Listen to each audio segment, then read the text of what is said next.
अभी जो धमाका हुआ था उनके हाथ पे देखिए चोट लगी है। हम अपने कैमरामैन को कहना चाहेंगे दिखाए वो चोट। यहाँ पर इतनी दूर तक यहाँ पर हमारे पीछे खड़े हुए हैं। 5 मिनट में इतने बड़े 3 धमाके हुए हैं। हम इनसे पूछना चाहेंगे सर क्या हुई है वो बात हमें बताइएगा। तो लगातार जो देखिए फिर से एक धमाका यहाँ पर हुआ है। शहीद देख सकते हैं उनके पीछे फीट में फिर से खून यहाँ पर देखिए आप देख सकते हैं पीछे शहीद। हम दिखाना चाहेंगे अपने कैमरामैन से कहें यहाँ पर उनके खून यहाँ पर देखिए। यहाँ हमारे साथ खड़े हैं ये उन्हें चोट लगी है। यहाँ पर इनके साथ में देख सकते हैं शहीद कितनी जोरदार धमाके यहाँ पर किए जा रहे हैं लगातार। फिर धमाका हुआ है एक शहीद आप देख सकते हैं। हम अपने न्यूज़ 24 ने 3 घंटे पहले ही बोल दिया था कि खिड़की खुलने के बाद सिर्फ फासला जो है इस दीवार का रह जाता है। शहीद हम कैमरा थोड़ा सा बैक कर रहे हैं क्योंकि गोलियां यहाँ पे अब डायरेक्ट चलना शुरू हो गई हैं। सारे धमाके की आवाज सारी गोलियों की आवाज यहां तक पहुंच रही थी, लेकिन अब पूरा असर देखने को मिल रहा। अभी एक और धमाका हुआ है उसी जो विंडो जहां से लगातार 3 धमाके हुए थे उसी विंडो के बाजू की विंडो है, उसी की साइड की विंडो है, वहां पे एक धमाका हुआ है।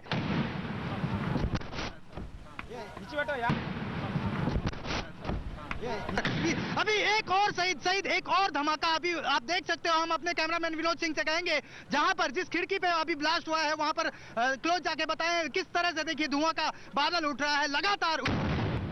अभी देखिए एक जबरदस्त धमाका हुआ है जो सामने की साइड ग्रेनेड फेंका गया है। उसमें अगर देखिए 2 कारें जो ब्लैक और व्हाइट।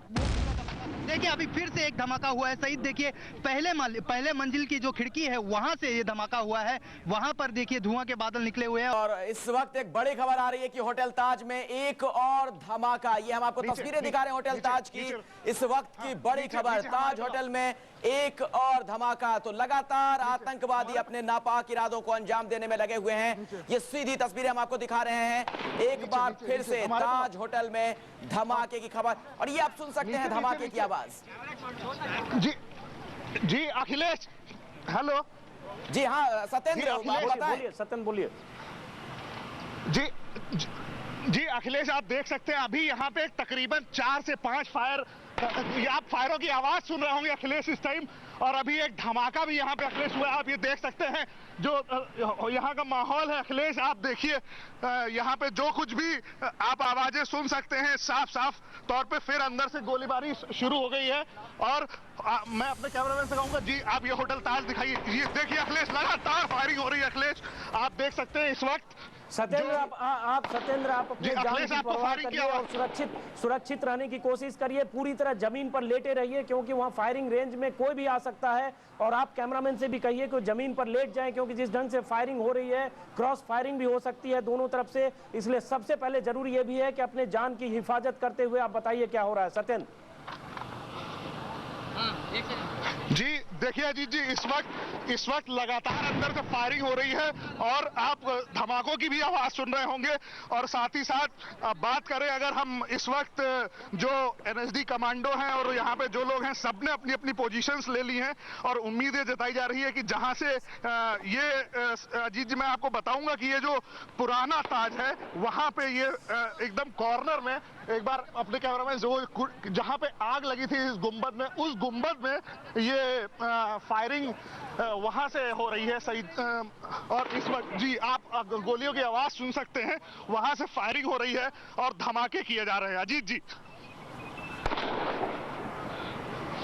फ्रेम में नहीं आ सकते, जमीन पे लेटे।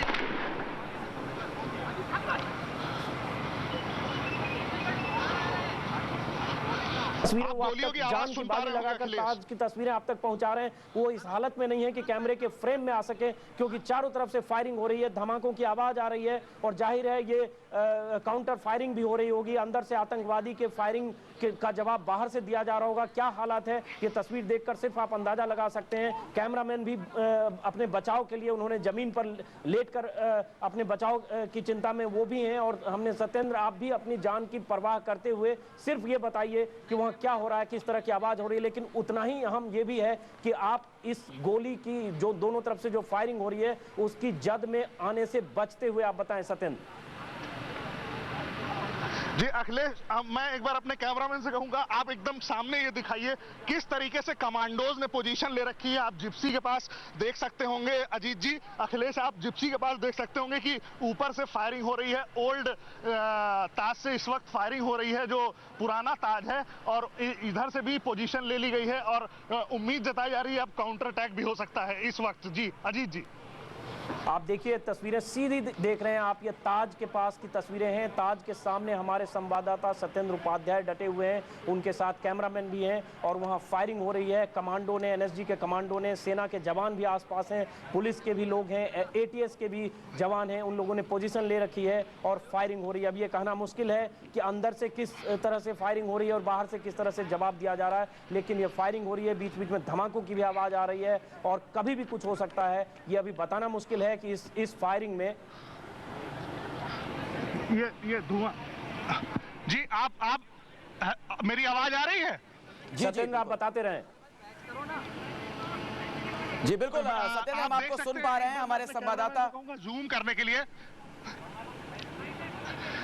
जी आप अखिलेश देख सकते हैं, एक बार अपने कैमरामैन को कहेंगे जूम करने के लिए कि उस जगह जहां पे धमाका हुआ है, आप एक बार फिर वहां पे धुआं देख सकते हैं, लपटे देख सकते हैं जहां पे धमाका हुआ है इस वक्त। और अखिलेश, लगातार इस वक्त कम से कम अभी 10 से 11 बार फायरिंग हो चुकी है और 2 से 3 बार धमाके हो चुके हैं इस वक्त, और आप फिर गोलियों की आवाज सुन रहे होंगे अखिलेश, और साफ साफ आपको आवाजें सुनाई दे रही होंगी गोलियों की। और इस वक्त सबने ही पोजीशन ले रखी है, इधर से कमांडोज ने पोजीशन ले रखी है और उधर अंदर से गोलियों की आवाज सुनाई दे रही है। अखिलेश, उन्होंने पूरी तरह से कब्जा किया हुआ है और 1 से 2 आतंकवादी हो सकते हैं। हालांकि एक आतंकवादी की बात कबूल की थी उन्होंने, लेकिन 1 से ज्यादा भी होने का अंदेशा देखा था। और जिस तरह से अभी तकरीबन 10-15 राउंड गोलियां चली है यहाँ पर और लगातार एक के बाद एक 2 बम धमाके हुए हैं। साथ ही साथ ये भी बताना चाहिए ताजमहल होटल के ऊपर से एक बार फिर से धुआं उठा। सत्येंद्र, हमारे संवाददाता जो सीधी तस्वीरें आप तक पहुंचा रहे हैं न्यूज़ 24 के दर्शकों तक, आपको देख रहे हैं कहां वो धमाका हुआ है, कुछ धुआं दिख रहा है। ये ताज होटल की दूसरी मंजिल का इलाका है, ये ओल्ड ताज है जहां अभी अभी कुछ मिनट पहले कुछ धमाका हुआ है, गोलियों की आवाज़ भी आई है, फायरिंग भी हो रही है। ताज के बाहर एनएसजी के कमांडो ने, एटीएस के जवानों ने मोर्चाबंदी कर रखी है, पोजीशन ले रखी है और अंदर से अभी अभी कुछ धमाका हुआ है। हालांकि खबर यह भी आ रही है कि 2 आतंकवादी अभी ताज होटल में हैं और वो घूम घूम कर फायरिंग कर रहे हैं, अपनी पोजीशन बदल रहे हैं, शायद वो ग्रेनेड भी फेंक रहे हैं और वो ये जानबूझकर कर रहे हैं ताकि बाहर जो जवान, जिन जवानों ने मोर्चेबंदी कर रखी है या आसपास जो एनएसजी के कमांडो हैं, उनको अंदाजा ना हो कि आतंकवादी ताज के किस होटल में हैं। लेकिन ये सीधी तस्वीरें आप देख पा रहे हैं कि किस तरह से ताज के भीतर से फायरिंग हो रही है और बाहर जबरदस्त मोर्चाबंदी है। ये मुकाबला आमने सामने का है। हालांकि आतंकवादी छिपकर अलग अलग कोने से फायरिंग कर रहे हैं और उनके साथ कुछ बेकसूर, बेगुनाह लोग भी हो सकते हैं जिनको बंधक के तौर पर उन्होंने सामने रखा है, अपने साथ रखा है और कवच की तरह उनका इस्तेमाल कर रहे हैं। लेकिन इन आतंकवादियों को अभी नहीं तो कुछ घंटे बाद ही मरना ही होगा और उनकी मौत निश्चित है और जीत जांबाज जवानों की होगी, इस देश की होगी और आखिरकार वही होना है जो उन आतंकवादियों के साथ होगा, उनकी मौत होगी। लेकिन कुछ बेकसूर लोगों की जान जा सकती है, हम यही कहेंगे। जी बिल्कुल, और ये एक्सक्लूसिव तस्वीरें आप देख रहे हैं न्यूज़ 24 पर। हमारे संवाददाता सत्येंद्र उपाध्याय और उनके कैमरा सहयोगी जान पर खेलकर ये तस्वीरें आप तक पहुंचा रहे हैं। हम सीधे एक बार फिर से रुख करते हैं सत्येंद्र उपाध्याय का। सत्येंद्र, अभी भी फायरिंग की आवाज आ रही है? बंद करके रखा हुआ है। जी अखिलेश, बिल्कुल अभी भी फायरिंग की आवाज आ रही है, लेकिन अगर बात करें कमांडोज की तो कमांडो ने भी अपनी पूरी तरह कमर कस रखी है और आतंकवादियों के पास अब कोई रास्ता नहीं बचा है। इसलिए वो अगर उनके पास जो भी वेपन कहें, धमाके कहें, गोलियां कहें, वो आखिरी दौर में गुजर चुकी है। तो आप इसको एक सिर्फ गीदड़ भपकी मान के चलना चाहिए और देशवासियों को भी इस टाइम एक दूसरे का साथ देने की जरूरत है और कभी भी इन आतंकवादियों की धमकी से डरने की जरूरत नहीं है। और यही संदेश दे रहे हैं हमारे एनएसडी कमांडो और उन्होंने भी पूरी तरीके से मोर्चाबंदी कर रखी है और उन्होंने भी इस बात की कसम खा रखी है कि यहां से वापस नहीं जाने देंगे। जी अखिलेश, अभी गोलाबारी आना बंद हो गया और ये देख सकते हैं आर पार की लड़ाई बिल्कुल चल रही है। यहाँ पर आतंकवादियों के साथ सीधा मुकाबला हो रहा है। अजीत जी, दरअसल इस तरह की तस्वीरें अगर हम बात करें कई सालों पीछे भी झांके तो इस तरह की चीजें देखने को नहीं मिली अपने मुल्क में। अगर हम कहें, पहली बात तो मैं ये नहीं कहूँगा कि कोई सीधा मुकाबला हो रहा है। जाहिर है आतंकवादियों ने इतने बड़े होटल में कोई सुरक्षित ठिकाना देखा हुआ है और वो छिप छिप कर फायरिंग कर रहे हैं। सीधा मुकाबला तो एनएसजी के कमांडो और वो जांबाज जवान कर रहे हैं, जो उन्हें मौत के मुंह में पहुंचाने के लिए, बेकसूर लोगों की जान बचाने के लिए अपनी जान की बाजी लगाकर उनसे मुकाबला कर रहे हैं। लेकिन सबसे बड़ी बात यह है कि जिस ढंग से इतने घंटे हो गए, 2 रात गुजर चुकी है, दूसरा दिन चल रहा है और लगातार ये 20 आतंकवादी अगर मुंबई के 3 अलग अलग जगहों पर अपना ठिकाना बनाकर और लगातार हमले कर रहे हैं, तो जाहिर है इसके तार बहुत दूर तक जुड़े हुए हैं और इसके पीछे बहुत लंबी प्लानिंग रही होगी, क्योंकि ये नामुमकिन सी बात है कि एक साथ 3 जगह पे इस तरह से ठिकाने बनाकर और लगातार कहें तो 2 रात और 2 दिन तक मुकाबला किया जाए। इतना हथियार उनके पास होना, इतना गोला बारूद, ग्रेनेड और AK-56 राइफल होना और इन सब चीजों को लेकर होटल में सुरक्षित जगह पर पहुंच जाना, इसका मतलब बहुत लंबे समय से प्लानिंग हो रही थी और पूरी दुनिया भी देख रही होगी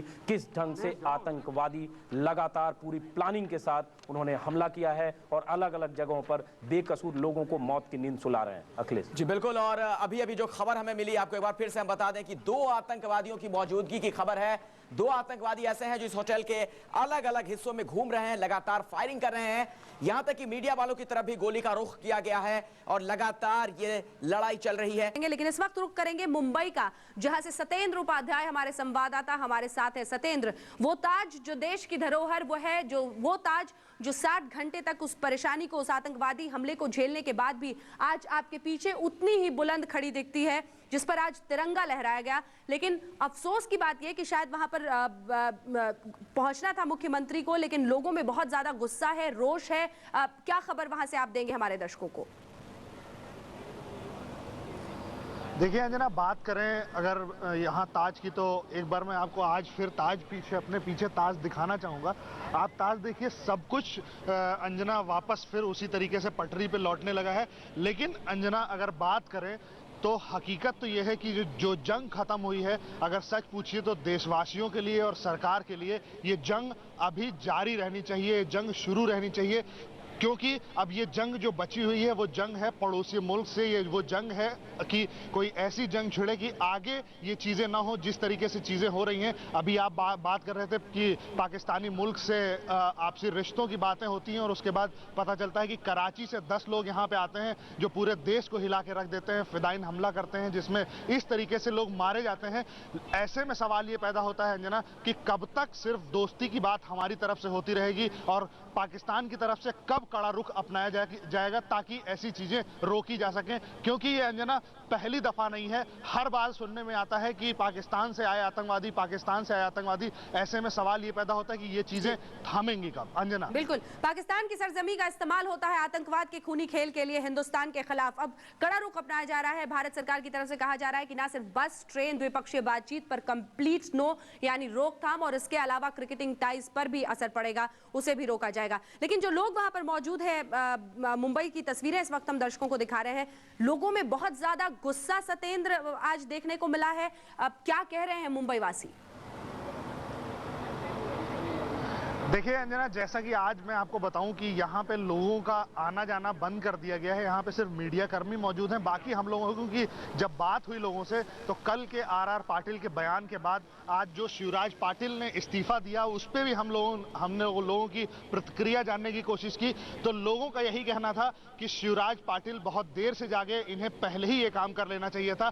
क्योंकि शिवराज पाटिल का रवैया, आज जैसा कि आप खुद भी हमारे साथ मौजूद थे दिल्ली ब्लास्ट में, शिवराज पाटिल आते हैं और अपनी सुरक्षा एजेंसियों की, जांच एजेंसियों के बारे में बताते हैं कि उन्हें ये तो पता था कि ऐसे हमले होने वाले हैं, लेकिन वक्त और समय का अंदाजा नहीं था उन्हें। तो देश के गृह मंत्री का इस तरीके का गैर जिम्मेदाराना बयान, और उसके बाद हम लोगों ने एक ये भी आपको अगर अंजना याद होगा, एक खबर चलाई थी कि वो जिस स्पॉट पे जाते थे कपड़े बदल बदल के जाते थे। तो साफ तौर पे उनका कहीं ना कहीं ये ढीला रवैया और हमारे हमारे देश की सुरक्षा एजेंसियां को इसका जवाब देना ही पड़ेगा कि देश में 10 आतंकवादी आते हैं और इस तरीके से कोहराम मचा देते हैं। इतना हथियारों का जखीरा मुंबई जैसे शहर में आ जाता है और उसके बाद किसी को कानों कान खबर नहीं लगती है। तो हमारी जिससे भी अंजना बात हुई, उन्होंने कहा कि शिवराज पाटिल ने जो कुछ भी किया वो काफी देर से किया, ना कि किसी के मन में उनके लिए सिंपैथी थी। अंजना, बिल्कुल लचर रवैया हमेशा से रहा है। यहाँ पर लोग खून से नहा रहे थे, उनके कपड़े लथपथ हो रहे थे और वहां गृह मंत्री अपने कपड़े बदल रहे थे। खैर, ये तमाम मुद्दे तो बार बार उठते रहे, लेकिन मुंबई वासियों का गुस्सा किस तरह से निकल रहा है सामने, आर पाटिल के खिलाफ गृह मंत्री या फिर मुख्यमंत्री उनके खिलाफ क्या कह रहे हैं लोग, अपनी सुरक्षा को लेकर किस तरह से अपनी चिंता व्यक्त कर रहे हैं। सतेन, देखिए अंजना, बात करें तो आर पाटिल ने कल जो एक गैर जिम्मेदाराना बयान दिया, उसके बाद से ये साफ हो गया कि ये नेता सिर्फ अपनी राजनीतिक रोटी सेकने के चक्कर में पड़े रहते हैं। आप शिवराज पाटिल की बात करें, आप आर पाटिल की बात करें, जो यहाँ पे जिस तरीके से अंजना यहाँ पे लोगों से हमारी बात हुई, यहाँ पे जब तक सब कुछ चल रहा था, लगातार फायरिंग चल रही थी, लोग सिर्फ ये चिंता कर रहे थे कि जल्द से जल्द लोगों को बाहर निकाल लिया जाए। लेकिन आप अगर इस वक्त देखिए तो लोगों के मन में, अंजना मैं आपको बताऊं, एक इस बात को भी लेके बहुत गुस्सा है कि मुंबई में जगह जगह जो लोग इसमें शहीद हुए हैं उनके नाम के, उनको श्रद्धांजलि देने के लिए पोस्टर्स लगाए गए हैं। वहां पे कुछ लोगों ने इस कल आर पाटिल के इस बयान के बाद भी इस बात की भी नाराजगी जताई कि सिर्फ ये एक राजनीतिक स्टंट है कि आर पाटिल ने उनके साथ भी अपनी तस्वीरें लगवा दी हैं। और लोगों का मानना यह है कि इन लोगों का मकसद सिर्फ वोट होता है, बाकी इनको कुछ लेना देना नहीं रहता है कि आखिर जनता किस परिस्थितियों से गुजर रही और जनता को कैसे सुरक्षित किया जाए। अंजना।